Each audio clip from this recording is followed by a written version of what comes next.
大家好，我是 All-Branched Allen. So I hope everyone had a good Mother's Day. I, for one, called home to my mother not once, but twice during Mother's Day. That's mostly because she really just wanted to see my baby son more than me. But it was a special Mother's Day nevertheless, because it was the first Mother's Day that my wife celebrated as a mother herself. And so I reflected on the past few months on what it was like for her being a mother for the first time, and how there was such a steep learning curve to it all. Like how she had to learn how to breastfeed. It sounds all very natural and obvious when you first talk about it, but to think about having a tiny-sized human being that's very vulnerable latching onto a body part that has never been used for this function before, it all sounds very distressing experience. I know a lot of mothers who go through a very smooth and beautiful breastfeeding experience. Unfortunately for us, it wasn't such a smooth experience. Meanwhile, she kept getting pressure to drink more fatty soup so that can help with more milk production, even though she was actually suffering from overproduction already. That didn't make much sense to me.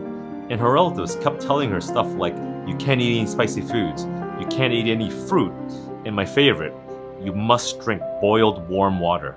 So I researched what science has to say about these commonly spoken rules, and so I really want to know how they actually apply to breastfeeding and breast milk quality.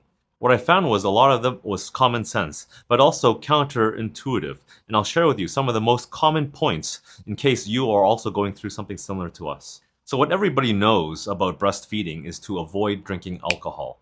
Any amount of alcohol is toxic to your body, and I've done a previous video on how just even one drink is not good for you. But how about for your breast milk?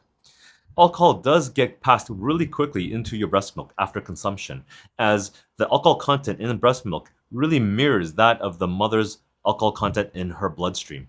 But when it does clear out of the body, it also does clear out of the breast milk as well, and so it won't get trapped in the breast milk. So you don't have to express the milk out of your body.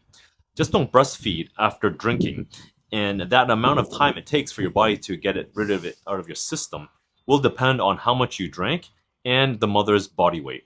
Just be sure the baby is well cared for if you do decide to get intoxicated. Another popular topic is caffeine. My wife is a coffee addict, and so it's very important that I get this one right. What I found was caffeine also passes really quickly into breast milk after consumption, and babies also metabolize caffeine much slower than adults do. If it accumulates, it can cause restlessness, wakefulness, and irritability in the baby. An excess of caffeine can also cause a reduction in iron in the breast milk, which it already has very low of for what the baby needs. More on iron in just a bit. Although it does get passed really quickly into the breast milk, not much of it gets absorbed into it. A huge win for coffee lovers out there. The literature says it's okay to drink coffee in moderation, i.e. 300 to 500 milligrams of caffeine per day from all sources, including coffee, teas, dark chocolate, colas. This is equivalent to about 3 cups of Americanos per day. Every baby can be sensitive to caffeine differently, so you do have to adjust accordingly. My wife drinks 1 to 2 cups of coffees per day, and it seems that my baby is unaffected by it. If she doesn't have at least 1 cup of coffee per day, we all suffer. My wife's relatives also say not to eat anything with spice, so no peppers or garlic, as that will lower her milk production and will make her baby not like the taste of her breast milk. Ingredients like black pepper, garlic, chili, and ginger will affect the taste and or color of the breast milk, but will not affect the macro or micronutrients of the breast milk, and so it is completely safe for the baby to drink. The baby just may not like the change in taste. They also mention that it helps the baby to actually get used to the taste, and so they build up tolerance, and so they become less picky eaters in the future. I guess I'm lucky my baby doesn't mind eating any of these ingredients, because I use all of them in my own cooking. Omega-3s. This one ingredient is probably the most mentioned ingredient out of all the research that I have done for breastfeeding mothers to ensure they get sufficient quantities of. That's because omega-3s will be stripped away from the mother's body to ensure that the baby gets enough for it to be healthy. This will help in the development of the baby's brain, and so the baby will have a higher IQ. It will also lead to better vision, as well as lower chance of getting allergies. Mothers also benefit from being happier, as they will have less chance of getting postpartum depression. The recommendation is 1,000 milligrams of DHA and EPA per day, and so the best sources of that is wild salmon, anchovies, sardines, and mackerel. Or take a high-quality fish oil supplement. You can refer back to my earlier video on omega-3s here. But be sure to avoid fish with high concentrations of mercury, like shark, swordfish, and whale, as mercury is very toxic to humans, especially to babies. There are a bunch of micronutrients that are very important for breastfeeding, but I'm just going to focus on calcium and iron in particular because they are very important for promoting bone building and blood making respectively. And yes, it is true that during breastfeeding, the calcium will be leached from the mother's bones into the baby, but there's a silver lining to it. Studies also show that mothers who breastfeed will replenish their calcium stores in their bones to a higher level than their pre-breastfeeding period. Target 1400 milligrams of calcium per day, and you can get that from dairy, but also broccoli and spinach. For iron, you'll need 12 milligrams per day, and you can get that mostly from meat and fish.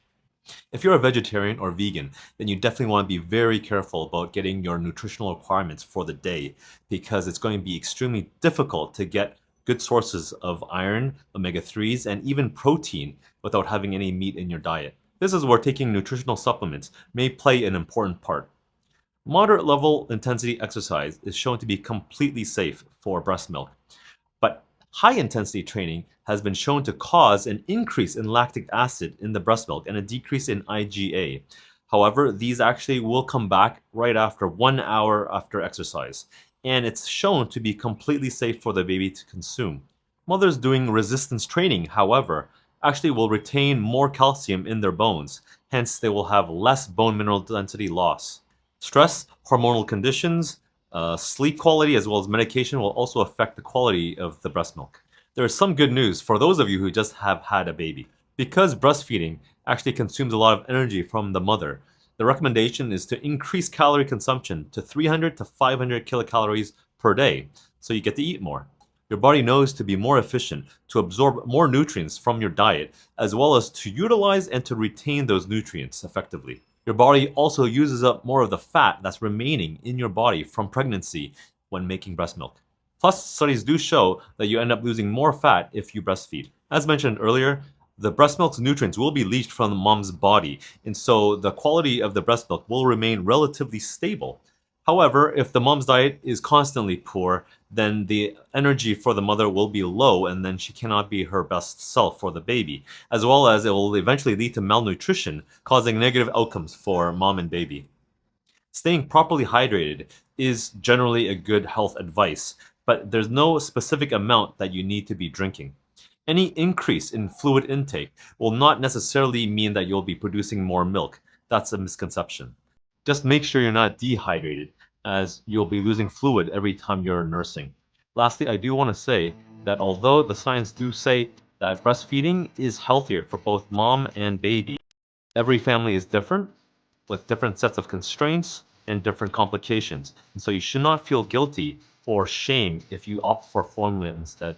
As I mentioned in the beginning of this video, the breastfeeding process was so difficult for my wife and baby that we almost stopped breastfeeding. It was just so painful and it put so much stress on our family that it was almost not worth the benefits. It's a decision that only your family can make. As a disclaimer, I'm not a doctor. This video is for informational purposes only, and you should definitely consult your healthcare provider. That's it for today's video. I wish all the moms out there all the best, as I have seen firsthand how much hard work you guys go through. If you have any questions or comments, please leave them down below, and I'll see you next time.